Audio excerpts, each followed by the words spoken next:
So hello friends, this is Gaurav और आप देख रहे हैं आपका अपना YouTube channel GK classes for preparation. दोस्तों, जैसा कि आप जानते हैं कि जो हमारी जो सीरीज है वो भूगोल की सीरीज चल रही है और जो हमारा जो चैप्टर है आज का वो 8 चैप्टर होगा। और 8 चैप्टर में जो है आप देखेंगे कि भारत, जलवायु, वनस्पति और वन्य प्राणियों के बारे में हम बेसिक चीजें जानेंगे। ठीक है। अच्छा, आज का जो यूट्यूब की जो क्लास है वो 20वीं क्लास होगी। ठीक है। और उम्मीद करता हूँ कि आपको क्लास अच्छी लग रही होगी। तो इसी के साथ जो है क्लास की शुरुआत करते हैं। उससे पहले आप चैनल को लाइक, सब्सक्राइब और शेयर जरूर कर दीजिए, क्योंकि आप लोग शेयर नहीं कर रहे हैं। ठीक है। तो ज़्यादा से ज़्यादा लोगों को शेयर करिए ताकि ज़्यादा से ज़्यादा लोगों तक जो इसकी जो जानकारी है, जो हम लोग पढ़ रहे हैं, जो हम लोग चीज़ें सीख रहे हैं, वो ज़्यादा से ज़्यादा लोगों तक पहुँच सके और जो लोग अपनी तैयारियों में लगे हुए हैं वो इस चीज़ का लाभ उठा सकें। ठीक है। आज जो हम बात करने वाले, सबसे पहले जो है हम जलवायु के बारे में बात करेंगे, यानी मौसम के बारे में कि मौसम कितने प्रकार के होते हैं, कब से कब तक होते हैं और उन मौसम जो है उनका क्या बेनिफिट है और हमारी जो कृषि व्यवस्था है उस पर क्या उसका असर पड़ता है। ठीक है। जैसे कि आप जानते हैं कि जो मौसम है वो वायुमंडल में होने वाला प्रतिदिन का जो एक परिवर्तन है। आप लोग सभी जानते हैं कि कभी गर्मी, कभी सर्दी, कभी बरसात, आप लोग देखते हैं, इन सब चीज़ों से आप रूबरू हैं। ठीक है। भारत में आप जानते हैं, भारत ही एक ऐसा जो है भारत ही एक ऐसे पूरे वर्ल्ड में जो जगह है, आप देखेंगे कि वहीं पे जो है इस तरीके के जो मौसम में परिवर्तन होता है। नहीं तो कहीं आप देखेंगे कि या तो गर्मी होगी या तो बहुत ज़्यादा जो है बर्फ पड़ती है। ठीक है। तो आप देखेंगे कि इसमें जो है तापमान होता है। ठीक है। तापमान, वर्षा और सूर्य की जो विकिरण वगैरह होती है इसमें मौसम में शामिल होती है। ठीक है। मौसम के जो मुख्यतः 4 प्रकार माने जाते हैं। ठीक है। मौसम के मुख्यतः जो है 4 प्रकार माने जाते हैं। ठीक है। तो कौन कौन से हम एक एक करके जानेंगे इनके बारे में। तो जैसे दिसंबर से जो फरवरी का जो महीना होता है वो शीत ऋतु के लिए जाना जाता है, यानी सर्दी का मौसम। ठीक है। दिसंबर से टू जो जनवरी, ये जो है सर्दी का मौसम है। और इसे हम ठंड के मौसम, जैसे ठंड का मौसम या सर्दी का मौसम कह लीजिए या शीत ऋतु कह लीजिए, इसको जाना जाता है। इस समय जो सूर्य की जो किरणें होती है ना, वो सूर्य की किरणें जो होती हैं वो तिरछी पड़ती हैं। ठीक है। जिससे मौसम ठंडा हो जाता है। मैंने आपको बताया था, हम लोगों ने एक सीखा था कि जो विषुवत वृत्त पे है, विषुवत रेखा पे है, वहां पे कर्क रेखा और मकर रेखा के बीच में जो विषुवत रेखा पड़ती है, उन दोनों के बीच यानी कर्क और मकर के बीच में दिन में एक बार सूर्य की किरणें तिरछी जरूर सीधी जरूर पड़ती हैं। जिसकी वजह से जो उसके बीच का जो तापमान, जो टेम्परेचर होता है ना, बहुत ज्यादा गर्म होता है। ठीक है। लेकिन जो सर्दी के टाइम में, ठंड के टाइम में, उस समय जो है यहाँ पे जो किरणें होती है वो तिरछी पड़ती हैं, जिसकी वजह से मौसम जो है ठंडा होता है। अच्छा, अब हम लोगों ने अभी बात की, ये थी शीत ऋतु। अभी हम जो बात करने वाले हैं दूसरा, वो बात करेंगे मार्च से लेके मई तक, यानी ग्रीष्म ऋतु के बारे में। मार्च टू मई ग्रीष्म ऋतु, ग्रीष्म ऋतु के बारे में बात करेंगे। ठीक है। तो आप जैसे जानते हैं कि ग्रीष्म ऋतु में बहुत ज्यादा गर्मी होती है, हम लोग कूलर, पंखे, एसी वगैरह का इस्तेमाल करते हैं, है ना। तो इस समय जो होता है सूर्य की किरणें सीधी पड़ती है, जैसे मैंने बताया, इस समय जो सूर्य की किरणें हैं वो सीधी पड़ती हैं और जिससे जो तापमान जो है ना, तापमान बहुत ज्यादा जो है बढ़ जाता है। इस समय गर्म हवा और लू चलती है, जैसे आप जानते हैं कि इस समय गर्म हवा और लू चलती है। ठीक है। उसके बाद हम बात करते हैं वर्षा का मौसम। ठीक है। तो वर्षा का मौसम कब होता है, तो जून से सितंबर के बीच आप देखेंगे कि जून टू सितंबर के बीच जो है वर्षा का मौसम होता है। जून से सितंबर के बीच वर्षा का मौसम होता है। तो आप जानते हैं कि इस समय जो है हवा यानी जो पवन है, बंगाल की खाड़ी या अरब सागर से स्थल की ओर जो है चलती है। ये हवा अपने साथ नमी लाती है। ठीक है। क्योंकि समुद्र की तरफ से जो है बढ़ रही है स्थल की तरफ, तो अपने साथ नमी लेके आती है और पहाड़ों से जब वो एंटर करती है जमीन पर, तो पहाड़ों से टकराती है और वहां पे वर्षा कराती है। ठीक है। इसके लिए आप देखेंगे कि इस समय काफी मात्रा में जो है वर्षा होती है। ठीक है। अब हम बात करते हैं शरद ऋतु के बारे में। ठीक है। अब हम बात करेंगे शरद ऋतु के बारे में। तो शरद ऋतु कब होती है? अक्टूबर नवंबर।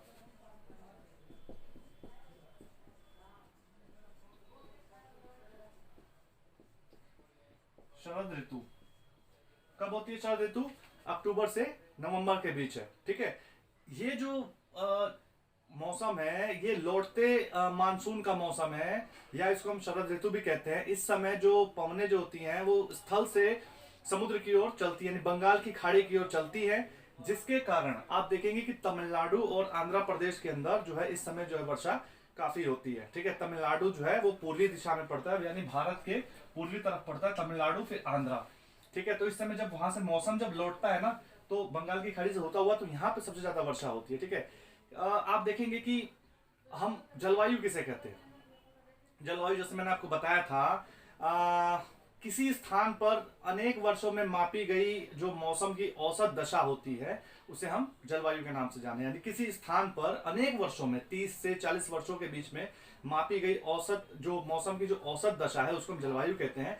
भारत की जलवायु मानसूनी है, भारत की जलवायु मानसूनी मानी जाती है, और मानसून को अरबी भाषा में हम मौसम, ठीक है, मौसम हम कहते हैं, और मौसम का अर्थ होता है मौसम, उसी से मानसून बना है। ठीक है, अच्छा, अच्छी वर्षा का मतलब होता है फसल में वृद्धि। ज्यादातर जो हमारी फसलें हैं वो वर्षा पर ही टिकी हुई हैं। जो भारत की ज्यादातर जो फसलें होती हैं ना वो वर्षा पे ही टिकी हुई होती हैं, टिकी हुई हैं। और अच्छी वर्षा का मतलब होता है अच्छी फसल। भारत में जो आप देखेंगे कि किसी स्थान की जो जलवायु उसकी स्थिति ऊंचाई, समुद्र से दूरी तथा उच्चावच पर निर्भर करता है ना। जैसे कि आप देखेंगे कि जो जगह ज्यादा ऊंची है वहां पे बर्फ गिरती है। ठीक है, आप देखेंगे जैसे राजस्थान में बहुत ज्यादा जो है आप देखेंगे कि रेतीली जगह है, वहां पे बहुत ज्यादा गर्मी पड़ती है। लद्दाख है, लद्दाख देखेंगे, लद्दाख का जो द्रास सेक्टर सबसे ज्यादा ठंडा, वहां पे वहां का जो आप देखेंगे वहां का ज्यादा मौसम होता है, बर्फ जमी रहती है। मुंबई और कोलकाता में मौसम एक जगह सिमिलर रहता है, खुशनुमा मौसम रहता है। ठीक है, मेघालय का जो मौसम नाम आप देखेंगे, मौसम नाम में सबसे ज्यादा वर्षा होती है। ठीक है, ऐसे जैसलमेर में देखेंगे, राजस्थान का जो जैसलमेर में वर्षा होती ही नहीं है। ठीक है, तो इस तरीके की आप देखेंगे कि इस तरीके की स्थितियां उत्पन्न यानी भिन्नता जो है देखने को मिलती है भारत में। अब हम बात करते हैं प्राकृतिक वनस्पति के बारे में।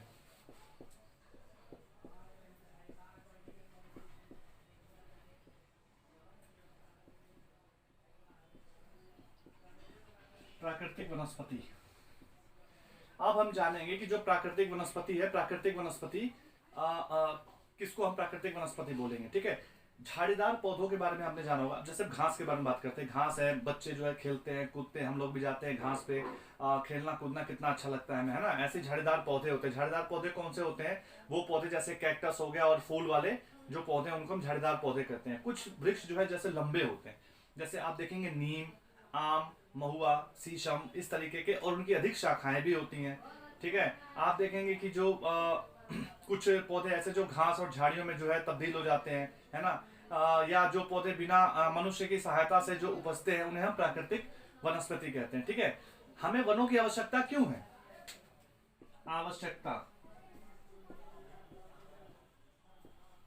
वनों की आवश्यकता हमें क्यों पड़ती है? तो वनों की आवश्यकता जो है वो इसलिए पड़ती है क्योंकि वन हमारे लिए बहुत ज्यादा लाभदायक है। ठीक है, ये हमें ऑक्सीजन देते हैं। ठीक है, ये ऑक्सीजन हमें देते हैं, हमसे कार्बन डाइऑक्साइड लेते हैं। ठीक है, कार्बन डाइऑक्साइड लेने का मतलब कि जो हमारा जो टेम्परेचर, आपको पता है कि CO2 के कारण जो कार्बन डाइऑक्साइड है उसके कारण जो हमारा टेम्परेचर बहुत ज्यादा गर्म होता है और दिन पर दिन गर्म होता जाए, जिसकी वजह से बर्फ पिघल रही है और डे बाय डे आप लोग देख रहे हैं, यू कैन सी दैट किस तरीके से जो मौसम हमारा गर्म हो रहा है और बर्फ पिघलती है और पर्ले के रूप में जो है पानी है तेजी से हमारी तरफ बढ़ रहा है। ठीक है, तो और पौधों का क्या काम है? और पौधों का काम यह है कि मिट्टी जो कटने से रोकते हैं, यानी अपरदन को रोकते हैं। ये ईंधन, लकड़ी, चारा, जड़ी बूटियां, लाख, शहद, गोंद इत्यादि आप जंगल से प्राप्त कर सकते हैं। वन्य जो है जो वन के जो जीव हैं प्राकृतिक, उनका निवास, जो वन के जीव हैं उनके प्राकृतिक निवास वनों में ही है। इनकी सुरक्षा हमको करनी चाहिए। ठीक है, और आप देखेंगे कि जो जंगल है, आप जैसे अमेजोन के बारे में हमने एक दिन बात की थी, हमने सीखा था अमेजोन जो है, अमेजोन के जो जंगल है वो बहुत ज्यादा घने जंगल है, लेकिन उनकी भी कटाई हो रही है। तो आप देखेंगे कि जो सबसे ज्यादा जो यहाँ पे जो वायु का जो आप देखेंगे, जो वायु सबसे ज्यादा जो बनती है वो अमेजोन के जंगलों में ही बनती है, और उनको पृथ्वी का फेफड़ा कहा जाता है। ठीक है, धरती का फेफड़ा कहा जाता है क्योंकि सबसे ज्यादा वायु वहीं पे बनती है। ठीक है, अब हम बात करेंगे वन्य जो प्राणी है, वन्य प्राणियों के बारे में बात करेंगे। ठीक है, अच्छा, इसकी जो आपको पीडीएफ है ना, आपको पीडीएफ टेलीग्राम पे पर डे डाउनलोड कर दी जाती है। ठीक है, तो आप वहां से जाके पीडीएफ को आप वहां से डाउनलोड कर सकते हैं। ठीक है, वहां से डाउनलोड कर सकते हैं। आप सॉफ्ट कॉपी या हार्ड कॉपी में भी अपने पास रख सकते हैं, जब चाहे तो आप जितनी बार चाहे आप रिवीजन कर सकते हैं। इससे रिलेटेड और इम्पोर्टेंट क्वेश्चंस होते हैं उसमें। तो आई होप कि आप लोग वहां जाएं और जाके टेलीग्राम पे @GK क्लासेस फॉर प्रिपरेशन पे आप विजिट करें। और अगर आपको नहीं मिलता है तो आप चाहे तो मैंने लिंक डिस्क्रिप्शन में दिया भी हुआ है, और आप चाहे तो मैसेज कर सकते हैं। अगर आपको फोन नंबर से अगर चाहिए तो फोन नंबर में भी मैं आपको मेंशन कर दूंगा, आप वहां से चाहे तो जाके इसको डाउनलोड कर सकते हैं। These are the important chapters and this is basic thing which are learning here. So you should watch it properly, and if you are preparing for exams, then this is good for you at the point of view of exams. So आप देखेंगे कि जो चीजें हम लोग पढ़ रहे हैं ना, these are the important things. Basic तो है लेकिन बेसिक चीजें हमें जानना बहुत जरूरी है। ठीक है, तभी हम लोग जैसे जैसे आगे बढ़ेंगे तो चीजों को विस्तृत रूप से पढ़ेंगे। ठीक है, वन्य प्राणियों की बात कर रहे थे हम लोग। वन्य प्राणी में, वनों में विभिन्न जीवों का निवास होता है, जैसे आप लोग जानते हैं। तो हजारों प्रजातियां जंतुओं की आप देखेंगे, सरीसृप है, उभयचर है, पक्षी हैं, स्तनधारी होते हैं, कीट है, कृमि है, और जो आप देखेंगे कि कृमियों का भी मतलब काफी निवास स्थान है।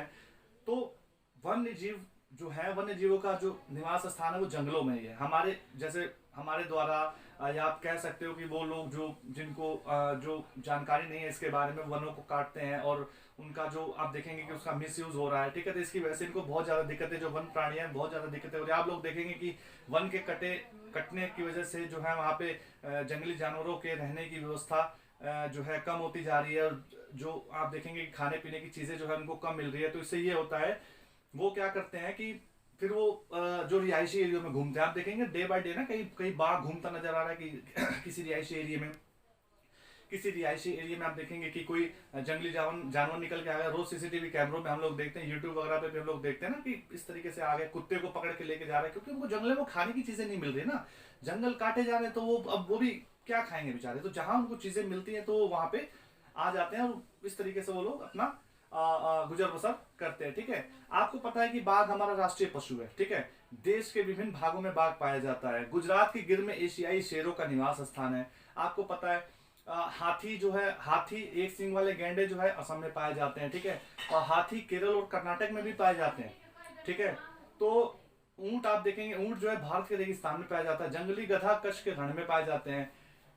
इसके अलावा जंगली बकरी, हिम तेंदुआ, भालू इत्यादि जो हिमालय के क्षेत्र में मिलते हैं। इनके अलावा आप देखेंगे कि हमारे आसपास जैसे कोई ग्रामीण जो जैसे लोग होते हैं, हम जैसे जैसे ग्रामीण लोग हैं, तो हम लोग जो शहरों में भी रहते हैं और ग्रामीणों गाँव में भी जाते हैं भ्रमण के लिए, घूमने के लिए, तो वहां पे हम लोग देखते हैं बंदर, सियार, भेड़िए, नीलगाय, चीतल इत्यादि हमें वहां देखने को मिल जाते हैं। ठीक है, तो ये जो वन्य प्राणी है, जो वनों में रहते हैं, जंगलों में रहते हैं, कुछ जैसे बंदर है, तो कुछ रिहायशी इलाकों में भी बंदर आप देखने को मिल जाते हैं। ठीक है, इसके अलावा आपको पता है कि मोर हमारा राष्ट्रीय पक्षी है। ठीक है, भारत में तोता, मैना, कबूतर, बुलबुल इत्यादि आप देखेंगे, उसके अलावा बत्तख इत्यादि जो है मिलते हैं। अच्छा, इनकी सुरक्षा के लिए हमारे पास क्या है? इनकी सुरक्षा के लिए हमने आप देखेंगे कि सरकार ने जो है वो उद्यान बनाए हुए हैं। ठीक है, उद्यान यानी जू कह सकते हो आप। ठीक है, आप जू बनाए हुए हैं बहुत। आप देखेंगे इसमें ये सुरक्षित रहते हैं शिकारियों से, और शिकारी इनका शिकार नहीं कर पाते, क्योंकि जू में आप जाते हैं घूमने के लिए, आप देखते हैं तरह तरह के वहाँ जीव हैं। ठीक है, और इसके अलावा आप लोग देखते हैं कि बड़े बड़े जंगल इनके लिए जो है आरक्षित कर दिए गए हैं। ठीक है, बड़े बड़े जंगल जो इनके लिए जो है सुरक्षित किए गए हैं। वहाँ पे लोगों की आवाजाही मना है, लोगों का जाना मना है, वहाँ से लकड़ी काटना मना है। आप रिहायशी इलाकों के लिए या वहाँ से इस्तेमाल की लकड़ी आप नहीं काट सकते हो। ठीक है, तो आगे हम और चर्चा करेंगे, काफी चीजें हैं सीखने के लिए, तो आगे हम और काफी इसके बारे में जो है चर्चा करेंगे। ठीक है, जहरीले सांपों की प्रजातियों में जैसे आप देखेंगे कि कोबरा और करैत सबसे ज्यादा जो है देखेंगे सबसे ज्यादा जहरीले सांप माने जाते हैं भारत में। ठीक है, क्योंकि जो कोबरा है, कोबरा के काटने के बाद कोबरा के काटने के बाद आप देखोगे कि आपके पास 40 से 45 मिनट का समय होता है इलाज के लिए। इस बीच में अगर आपका इलाज नहीं हुआ तो जान जाने का खतरा बहुत ज्यादा बढ़ जाता है। करैत उससे भी ज्यादा जहरीला सांप है। करैत देखने में छोटा होता है लेकिन बहुत ज्यादा जहरीला सांप है, ठीक है। तो इसीलिए झाड़ फूक के चक्कर में नहीं पड़ना चाहिए। सबसे पहले आपको डिस्ट्रिक्ट हॉस्पिटल जाना चाहिए। डिस्ट्रिक्ट हॉस्पिटल में आपको जाके इंजेक्शन लगवाना चाहिए। वहां डॉक्टर को बताना चाहिए कि इस तरीके से मुझे सांप ने काटा है, तो आपका इलाज बहुत जरूरी है। आप झाड़ फूक के चक्कर में पड़ेंगे तो आपकी जान जा सकती है। इसीलिए ज्यादा से ज्यादा लोगों को इसके बारे में अवेयर करना बहुत ज्यादा जरूरी है, ठीक है। और इस तरीके की घटनाएं झाड़ फूक के चक्कर में लोगों की बहुत जान जाती है। इसीलिए आपको झाड़ फूक के चक्कर में नहीं पड़ना है। और अगर कोई सांप काटे या कोई भी आपको जंगली जीव काटता है, जंगली जानवर काटता है या बिच्छू ही क्यों ना आपको डंक मारे, आपको हॉस्पिटल जरूर जाना चाहिए, ठीक है। और इसके अलावा जैसे वनों का काटना, वनों को काटने से जो है बचना चाहिए, क्योंकि वन्य जीवों और प्रजातियों की कमी डे बाय डे होती जा रही है। बहुत सी ऐसी प्रजातियां जो समाप्त हो रही हैं, ठीक है। इनको बचाने के लिए हमें जंगलों को सुरक्षित रखना बहुत जरूरी है। तो इसके लिए गवर्नमेंट ने नेशनल पार्क, पशु विहार और जीव मंडल आरक्षित जो है क्षेत्र स्थापित किए हुए हैं। जैसे मैंने आपको बताया, इसमें बाघ परियोजनाएं तथा हस्ती परियोजना भी शुरुआत की गई है, जिससे कि बाघों को और हाथियों को सुरक्षित रखा जा सके। प्रत्येक वर्ष हम लोग जो है वो अक्टूबर के पहले सप्ताह को वन्य जीव सप्ताह के रूप में मनाते हैं। अक्टूबर का जो पहला सप्ताह होता है, ठीक है, अक्टूबर का फर्स्ट वीक, अक्टूबर का फर्स्ट वीक जो होता है वो हम वन्य जीव सप्ताह के रूप में मनाते हैं, ताकि वन्य जीवों के निवास को सुरक्षित करने के लिए लोगों को जागरूक किया जा सके। ये चीजें हम लोग देखिए एक दूसरे से, अगर जैसे मैंने आपको बताया, आपने किसी और को बताया, ठीक है, ऐसे इस तरीके से हम लोगों को अवेयर कर सकते हैं कि जीवों की सुरक्षा करें। जीवों के जो निवास स्थान है उनको जो है आप लोग जंगलों को ना काटें, ठीक है। इस तरीके से उसकी सुरक्षा हम लोग कर सकते हैं, ठीक है। तो इस चैप्टर में इतना ही था। आई होप कि आप लोगों को ये समझ में आया होगा। नहीं अगर समझ में आया तो एक बार फिर से चैनल को पॉज कर करके आप लोग देख सकते हैं, क्योंकि these are the important topics और ये बेसिक चीजें हैं। So you should know these things. और आने वाले जो टाइम में जैसे जैसे क्लासेस बढ़ेंगी, हम लोग इसके बारे में और ज्यादा विस्तृत रूप से जानकारी इकट्ठी करेंगे। आप भी सीख रहे हैं, मैं भी सीख रहा हूँ, हम लोग एक दूसरे से सीखेंगे, ठीक है। कोशिश करेंगे कि ज्यादा से ज्यादा चीजें आपको जो है बताई जाए, और पीडीएफ में से रिलेटेड जो है क्वेश्चन डाल दिए जाएंगे, जो एग्जाम के पॉइंट ऑफ व्यू से मोस्ट इंपॉर्टेंट क्वेश्चंस होते हैं, ठीक है। तो आप ये मत सोचिए कि 6th की और 8th की और 10th की या 12th की बुक्स है। ये इंपॉर्टेंट क्वेश्चन है और कहीं से भी क्वेश्चन जो है पूछे जा सकते हैं, ठीक है। और आप देखेंगे जो चीजें हम लोग बताते हैं वो बहुत इंपॉर्टेंट चीजें हैं। तो खास तौर से चैनल को पूरा देखिए, लाइक कीजिए, सब्सक्राइब कीजिए और शेयर कीजिए। आई होप आप लोग सभी स्वस्थ होंगे, मस्त होंगे और अपनी सेहत का ख्याल रखने होंगे। समय पे खाइए, समय पे सोइए और अच्छे से अपनी पढ़ाई कीजिए। हार नहीं मानना, लगे रहना है, ठीक है। आज नहीं तो कल कुछ ना कुछ जरूर होगा, ठीक है। और एक नहीं, उसके साथ साथ एक और ऑप्शन लेके चलिए कि पढ़ाई नहीं तो उसके अलावा क्या, अगर नौकरी नहीं तो उसके अलावा क्या। तो दूसरा ऑप्शन होना बहुत जरूरी है लाइफ में, ठीक है। पीछे मुड़ के नहीं देखना है, आगे की तरफ चलना है, ठीक है। तो कोशिश करना है कि अच्छे से अपने पढ़ाई को और अच्छे से अपनी जो व्यवस्था को और अच्छे से आप देखेंगे खान पान सब कुछ अच्छे से आप रखिए, ठीक है। स्वस्थ हेल्थ होगी तो दिमाग भी अच्छा चलेगा, ठीक है, और पढ़ाई में भी मन लगेगा। सो आज के लिए इतना ही। चैनल को लाइक, सब्सक्राइब और शेयर जरूर करिए। उम्मीद करता हूं कि आपको चैनल अच्छा लगा होगा। आज के लिए धन्यवाद, नमस्कार।